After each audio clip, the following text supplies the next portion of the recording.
प्रिय विद्यार्थियों, सभी का YouTube चैनल पर हार्दिक स्वागत है। आज हम इंटरमीडिएट की गणित में प्रतिलोम त्रिकोणमितीय फलन, किसके बारे में? प्रतिलोम त्रिकोणमितीय फलन के बारे में पढ़ेंगे, जिसे इंग्लिश में कहते हैं इनवर्स ट्रिग्नोमेट्रिक फंक्शन। क्या कहते हैं? Inverse trigonometric function. जैसा कि हम पहले भी पिछली वीडियो बता चुके हैं, जो प्रतिलोम त्रिकोणमितीय फलन कौन कौन हमारे पास होते हैं। साइन इनवर्स एक्स है, कॉस इनवर्स एक्स है, टेन इनवर्स एक्स है, कोसेक इनवर्स एक्स है, सेक इनवर्स एक्स है, कॉट इनवर्स एक्स। ये सब हमारे पास प्रतिलोम त्रिकोणमितीय फलन होते हैं। क्या होते हैं? प्रतिलोम त्रिकोणमितीय फलन। तो आज हम इन प्रतिलोम त्रिकोणमितीय फलन पर आधा जो व्यंजक हमारे पास होते हैं या जो सवाल हमारे पास है, जो आगे गणना हमारे पास है, इनके बारे में पढ़ेंगे। तो इनको पढ़ने के पहले हम कुछ साधारण जानकारी को जान लेते हैं। तो ध्यान दो उसमें, जैसे कि हमने पढ़ा होगा, हम जानते हैं कि साइन थीटा इक्वल हमारे पास एक्स दिया गया है। कितना दिया गया है? साइन थीटा इक्वल हमारे पास एक्स दिया गया है। तो इसका मतलब क्या होता है कि थीटा वह कोण है जिसके साइन का मान एक्स है। इसका मतलब समझ में आया नहीं? जैसे हमारे पास साइन थीटा इक्वल एक्स लिखा हुआ है, तो इसका मतलब क्या होता है कि थीटा वह कोण है जिसके साइन का मान एक्स है। इसी प्रकार कॉस टेन के लिए भी हमारे पास होता है, तो उसमें ऐसा भी ले सकते हैं, या theta equal sign inverse x है। समझ में आया नहीं? मतलब थीटा वह कोण है जिसके साइन का मान एक्स है। कितना है? जिसके साइन का मान हमारे पास एक्स है।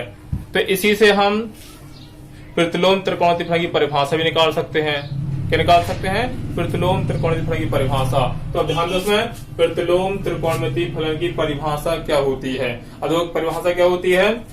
ऐसे सभी त्रिकोणमितीय व्यंजक, कैसे? मतलब ऐसे सभी त्रिकोणमितीय व्यंजक जो किसी कोण को, किसको?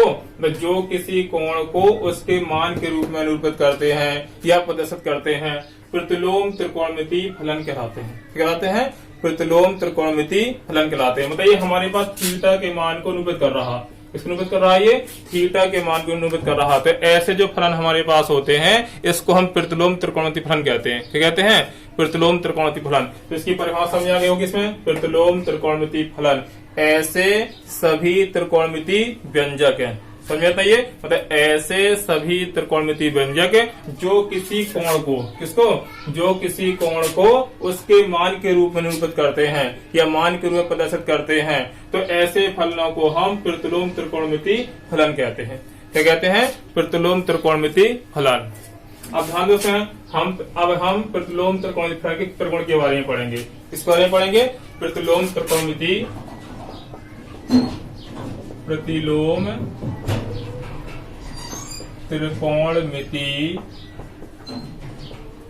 त्रिकोणमितीय फलनों के गुण या प्रगुण, इसके बारे में पढ़ेंगे। किसके बारे में पढ़ेंगे? प्रतिलोम त्रिकोणमितीय फलनों के गुण। जैसे इसके बहुत सारे गुण होते हैं, जैसे हम केवल जो मुख्य प्रगुण हमारे पास है, मुख्य गुण हमारे पास है, इस पर ध्यान देंगे इसमें। तो जैसे ध्यान दो, उसमें पहला हमारे पास आता है व्युत्क्रम प्रगुण। कौन सा आता है? व्युत्क्रम प्रगुण। अब व्युत्क्रम प्रगुण क्या होता है? जैसे कि हम जानते हैं कि साइन का जो व्युत्क्रम होता है कोसेक होता है, कॉस का व्युत्क्रम सेक होता है, और टेन का व्युत्क्रम कॉट होता है। तो इसी प्रकार से इनवर्स के लिए इसमें होता है। जैसे हमारे पास पहला दिया गया है साइन इनवर्स एक्स है, इसके स्थान लिख सकते हैं हम कोसेक इनवर्स 1/x लिख सकते हैं। क्या लिख सकते हैं? कोसेक इनवर्स 1/, क्योंकि व्युत्क्रम का संबंध होता है। कौन संबंध होता है? व्युत्क्रम का। तो साइन इनवर्स एक्स हम ले सकते हैं कोसेक इनवर्स 1/x। और हमारे पास जैसे इसके स्थान पर कोसेक इनवर्स एक्स के स्थान ले सकते हैं साइन इनवर्स 1/x, मतलब एक दूसरे के व्युत्क्रम। इसी प्रकार से हमारे पास है कॉस इनवर्स एक्स, तो इसको हम लिख सकते हैं सेक इनवर्स 1/x, क्योंकि कॉस का व्युत्क्रम क्या होता है? सेक।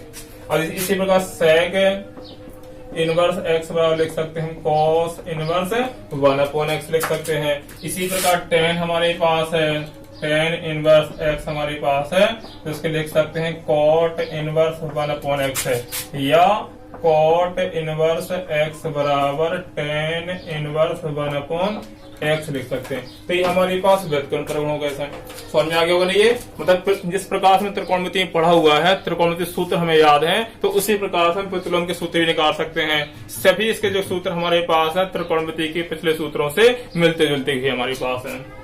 तो ये हमारे पास व्युत्क्रम त्रिकोण हो गया। दूसरा हमारे पास होता है स्वयं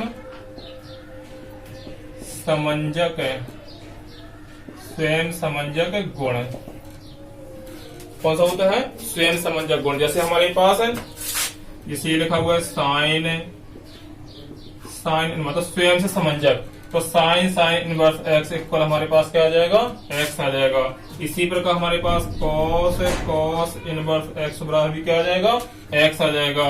और हमारे पास टेन इनवर्स एक्स इक्वल हमारे पास भी कितना होगा? एक्स होगा। इसी प्रकार कॉसेक के भी हमारे पास है, सेक के भी, कॉट के भी लिख सकते हैं। तो ये हमारे पास स्वयं समंजक गुण होते हैं। तो हमारे पास प्रतिलोम त्रिकोणमितीय फलनों के दो गुण हो गए, एक व्युत्क्रम त्रिकोण हमारे पास हो गया, दूसरा हमारे पास हो गया स्वयं समंजक गुण। कौन सा हो गया? स्वयं समंजक गुण। अब ध्यान दो, उसमें तीसरा हमारे पास है, जैसे साइन इनवर्स एक्स दिया गया है, तो साइन इनवर्स एक्स को टेन में चेंज करना, टेन इनवर्स में चेंज करना, कॉस इनवर्स में चेंज करना, या कॉस इनवर्स को साइन इनवर्स में चेंज करना, टेन इनवर्स में चेंज करना, या टेन को साइन कॉस में चेंज करना, ये भी आना चाहिए। तो ये इसको रटने की आवश्यकता नहीं, सूत्रों को, किसी सूत्र को रटने की आवश्यकता नहीं। जो त्रिकोणमिति हमने पढ़ा हुआ है तो उसी क्रम को ध्यान देना है। तो तीसरा जो प्रगुण हमारे पास आता है, तीसरा प्रगुण मतलब साइन इनवर्स एक्स को, साइन इनवर्स एक्स को अन्य शेष वृत्ति प्रतिलोम फलनों में परिवर्तन। मुख्य हमारे पास तीन होते हैं, साइन कॉस टेन। तो sine inverse x, cos inverse x, tan inverse x. अब जैसे यहाँ ध्यान दो, उसमें जो साइन इनवर्स एक्स दिया गया है, इसको कॉस इनवर्स एक्स में चेंज करना है। किस में चेंज करना है? कॉस इनवर्स एक्स में चेंज करना है। जैसे मान लो हमारे पास है, माना sign inverse x equal theta दिया गया है। क्या दिया गया है? साइन इनवर्स एक्स इक्वल हमारे पास थीटा है। इसको हमें चेंज करना है कॉस इनवर्स एक्स में। किस में चेंज करना है? कॉस इनवर्स एक्स में। अब जो कॉस इनवर्स एक्स में चेंज करना है, तो इसको हम पहले ऐसे लिख सकते हैं, एक्स बराबर साइन थीटा। क्या लिख सकते हैं? एक्स बराबर साइन थीटा। अब हम त्रिकोणमिति जानते हैं कि अगर साइन को कॉस में चेंज करना है तो हमारे पास क्या होती है? एक सर्वसमिका होती है। कौन सी सर्वसमिका होती है? Sine square theta plus cos square theta equal 1। कितना होता है? Sine square theta plus cos square theta equal हमारे पास 1 होता है। तो इसको अगर साइन कॉस में चेंज करना है तो हम त्रिकोणीय सर्वसमिका का ही प्रयोग करेंगे। तो जैसे हमारे पास हमने पढ़ा है साइन थीटा हमारे पास है, तो जैसे हमने पढ़ा है कॉस स्क्वायर थीटा बराबर होता है 1 माइनस साइन स्क्वायर थीटा। क्या होता है? कॉस स्क्वायर थीटा बराबर होता है 1 माइनस साइन स्क्वायर थीटा। तो अब दोस्तों हमारे पास है, अगर हम इसमें निकाल कॉस, अब कॉस में चेंज करना है तो कॉस स्क्वायर थीटा बराबर, यहाँ पर हम क्या कर सकते हैं? यहाँ पर हम लिख सकते हैं 1 माइनस साइन थीटा की वैल्यू कितनी है? साइन थीटा की वैल्यू एक्स है, तो एक्स स्क्वायर हो जाएगा इसमें। अगर इसमें कॉस थीटा बराबर निकालेंगे इसमें, तो कॉस थीटा बराबर आ जाएगा अंडर रूट के अंदर 1 माइनस एक्स स्क्वायर आ जाएगा। कितना आ जाएगा? कॉस थीटा बराबर आ जाएगा अंडर रूट के अंदर 1 माइनस एक्स स्क्वायर। अब ध्यान दो, उसमें थीटा बराबर हमारे पास है। अब थीटा बराबर निकालेंगे तो थीटा बराबर हमारे पास ये आ जाएगा कॉस इनवर्स अंडर रूट के अंदर 1 माइनस एक्स स्क्वायर। समझ में आता है? ये एक बार ध्यान दे सकते हो, जैसे हमने माना है कि माना साइन इनवर्स एक्स बराबर थीटा। अब साइन इनवर्स एक्स को कॉस इनवर्स में एक्स में चेंज करना है, तो इसको हम ले सकते हैं एक्स बराबर साइन थीटा। अब साइन थीटा को कॉस में चेंज करना है, तो हमने त्रिकोणमिति सर्वसमिका पढ़ी है कि sine square theta plus cos square theta equal 1 होता है। तो हम कह सकते हैं कॉस में चेंज करना है तो cos square theta equal 1 minus sine square theta. तो हमारे पास आ जाएगा कॉस स्क्वायर थीटा बराबर 1 माइनस एक्स। साइन थीटा की वैल्यू रखें कितनी है? एक्स है, तो एक्स स्क्वायर आ जाएगा। तो कॉस थीटा बराबर निकालेंगे तो वर्गमूल में हो जाएगा, अर्थात अंडर रूट के अंदर 1 माइनस एक्स स्क्वायर। हमें क्या चाहिए? थीटा। तो थीटा बराबर कितना हो जाएगा? कॉस इनवर्स एक्स है, और थीटा की वैल्यू कितनी हमारे पास थी? साइन इनवर्स एक्स है, तो साइन इनवर्स एक्स बराबर आ जाएगा कॉस इनवर्स अंडर रूट के अंदर 1 माइनस एक्स स्क्वायर। तो इस प्रकार से हमने क्या किया, साइन इनवर्स एक्स को कॉस इनवर्स एक्स के पद में चेंज कर लिया। तो अगर हमें साइन इनवर्स एक्स दिया गया है, कॉस इनवर्स को लिखना है तो क्या आएगा, अंडर रूट के अंदर 1 माइनस एक्स स्क्वायर। मतलब समझ में आ गया नहीं ये, मतलब जो पिछले सूत्र हमने पढ़े हैं बस उन्हीं का प्रयोग करना है। बस हमें किसके रूप में पढ़ना है, इनवर्स के रूप में पढ़ना है। मतलब इसका सवाल लगाने का देसी फंडा यही है इसमें हमारे पास।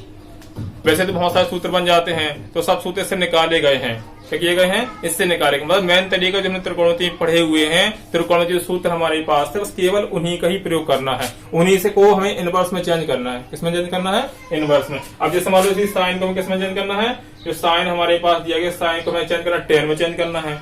तो हम देखो इसमें कॉस थीटा बराबर कितना हमारे पास है, कॉस थीटा बराबर अंडर रूट के अंदर 1 माइनस एक्स स्क्वायर है। अब टेन में चेंज करना है तो सब संग सेक और टेन में होती है, तो अब कॉस को हम कहाँ में चेंज कर लेंगे, सेक में। तो हमारे पास क्या हो जाएगा, सेक थीटा बराबर 1 अपॉन अंडर रूट के अंदर 1 माइनस एक्स स्क्वायर है। समझ में आइए, मतलब कॉस थीटा बराबर कितना हमारे पास है, अंडर रूट के अंदर 1 माइनस एक्स स्क्वायर। कॉस का उल्टा होता है मतलब व्युत्क्रम, तो इसका व्युत्क्रम करेंगे क्योंकि सीट हम 1 लिख सकते हैं।